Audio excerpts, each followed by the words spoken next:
ხუთი შეცდომა თავის მოვლაში. აუ, ახლა მორალს წაიკითხავს. მოიცა ილაპარაკოს. მეც მაინტერესებს.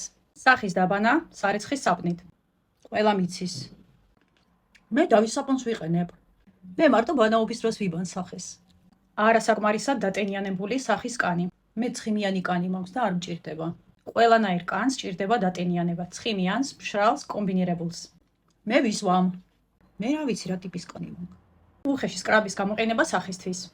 ჯობია გამოიყენოთ ენზიმური პუდრი. აუ, წაიღე ტვინი შენი პუდრით რა. მოიცა დავიმახსოვრო.